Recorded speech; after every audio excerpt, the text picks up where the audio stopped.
The floppy cables were assembled on the ground, then connected to the building's stiff edge rim and stretched like the strings of a tennis racket. The lift took a couple of weeks, but the culmination comes in the last few minutes. When they surveyed the middle of the roof, we were absolutely delighted to find it was within 4 millimetres of our predicted position. But the velodrome's green aspirations didn't end with the roof's materials. Its shape was also key, only needing to be elevated above the audience. By pulling the roof down where we didn't need it, minimises the space within the auditorium, which means that you don't have to heat it. It's very efficient. Wooden panels were lowered onto the cables, forming a solid suspended roof. Transparent panels will flood the arena with daylight, drastically cutting the need for artificial lights.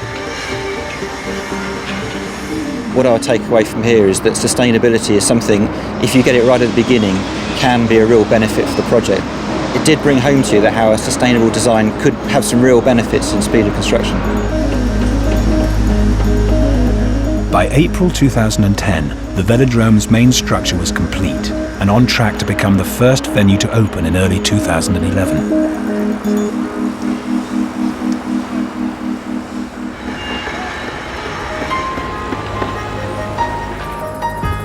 Meanwhile, the Olympic Stadium, the first venue to have started life, was nearing its final phase.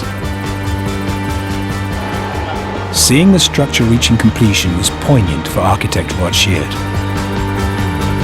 These days you can model a building in a computer almost perfectly. So it's not so much that you don't know what's coming, but there is something a little bit magic about the real flesh and bones of a building. There's still a surprise. There is still something about it that you didn't quite anticipate.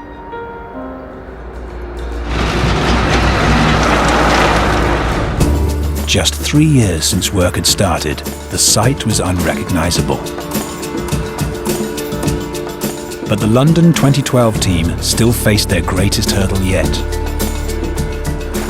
The iconic venues now needed a setting to match.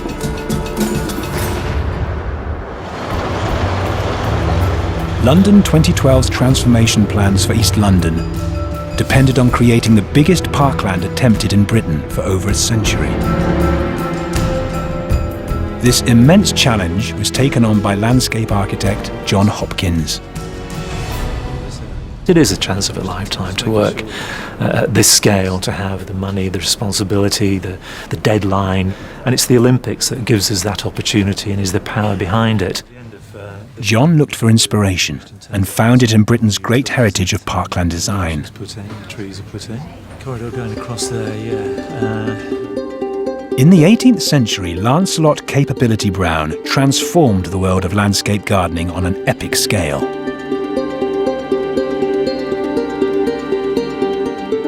London's first purpose-built public park followed in 1845 with the opening of Victoria Park.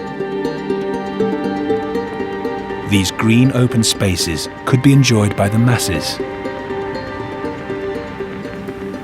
We're really developing the historic principles of public park design, extending them into the 21st century. So the difference is about the challenges of sustainable development, sustainable living, climate change. The Olympic Park design that emerged was pioneering. The southern parkland would feature easy access pathways, sweeping lawns, and festival gardens.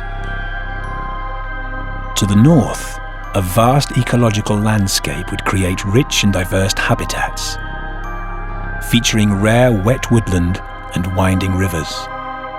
This is really mixing people and wildlife in a way that hasn't been done before.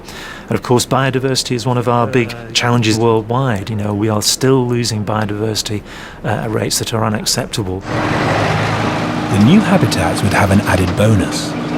The terrain would actually help manage some of the effects of global warming. With climate change, we will have much heavier rainfall. Urban areas are hard, so the rain comes down and it goes into our stormwater systems and they back up very, very quickly. So we very consciously from the beginning designed the park to be an absorbent park. In periods of heavy rain, the park will manage the water flow to the River Thames, protecting 5,000 homes at risk from flooding. This strategy relied on planting trees and the creation of absorbent wetlands.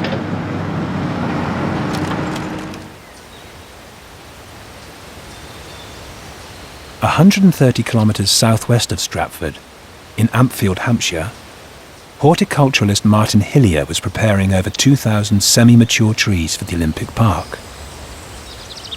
We've been doing Chelsea Flower Show for well, the last 65 years we've had a gold. The pressure we're feeling is like doing a Chelsea Flower Show every day of the week. Normally, trees are dug out of the ground in the autumn when they are dormant. But to meet the Olympic deadline, trees had to be delivered in the summer. Fortunately, Martin had a solution. He grew trees in specialised pots that let in the air and kept all of their roots above ground. These 1-ton trees could be easily moved out of season. The trees would need at least a year to establish on site, so the first of over 200 deliveries got underway.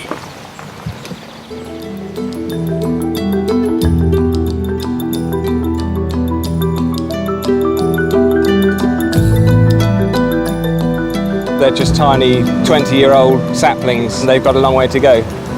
So all the development here is looking towards the future and supplying our children, grandchildren with the landscapes that Capability Brown did 200 years ago. It's taken decades to nurture these trees from seed, but takes just moments to plant them in the Olympic Park. It was a pivotal stage for John. Immediately you put one of these big trees into that landscape and you stand back from that and you think, suddenly you understand that this is a park and it has a human scale to it. Trees will slow the rain's path to the rivers, but the riverbanks had to be protected from erosion.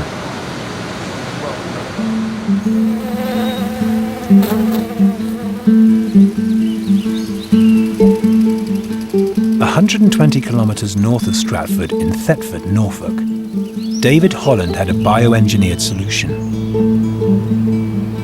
When we first got the call, we were very excited. I think followed then by the realisation that we had to grow over 380,000 wetland plants. The excitement then quickly turned to thinking and planning how we were actually going to deliver this on the ground now. Individually planting each one would be impossible.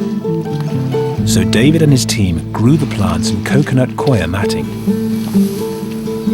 which could be quickly gathered and drained for transport to the park. Staying true to this project's ethos, the wetland plants will be returning to where they actually started life. Seed was collected from existing rivers in the park 2 years in advance. We used the seed then to germinate and grow on into coir. So essentially, a small part of Stratford has gone full circle. You can actually now start to envisage the profile and the way that the riverbank and the wetlands will look.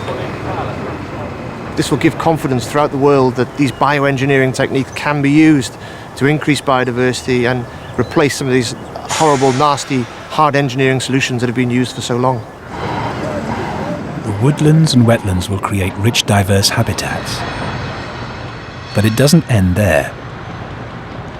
Over 700 specialist installations will be created for wildlife, such as bats, birds, insects and otters.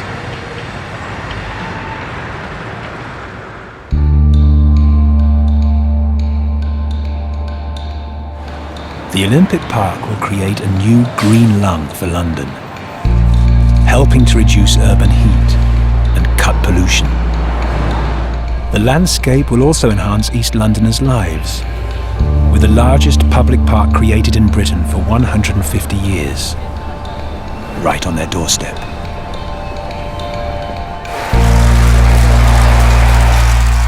London 2012 set out to revolutionise the biggest sporting event on earth, and seized upon the chance to revive a much-neglected area of the city. Cleansing the pollution of a bygone industrial age, whilst constructing world-class stadiums with their long-term future at the forefront of design. The venues will be complete 1 year ahead of the Games. But this is a project that will undoubtedly have influence for centuries to come. The wonderful thing about landscape and landscape architecture is that it looks good on day one, but on year 100, it looks even better. Britain has played its part in shaping the Olympic movement. During the 1908 London Olympics, taking part began to matter just as much as winning gold. London's 1948 Games were a post-war celebration and led to the first Paralympics. In 2012, Britain hopes to leave its mark once again. Every major decision we take with enormous care, because we know the responsibility there is in this one-off chance to reshape a part of London which deserved this for years. London 2012's success will not solely depend on the memorable Games. Its ambition was to leave a sustainable legacy by transforming East London, prioritising community well-being, using minimal natural resources, whilst improving the environment. We have to learn to live within that one planet that we have, and we hope that this part is an example of how we achieve that in the 21st century. Every nation dreams of winning Olympic gold, but in building the Olympic Park, Britain is also going for green.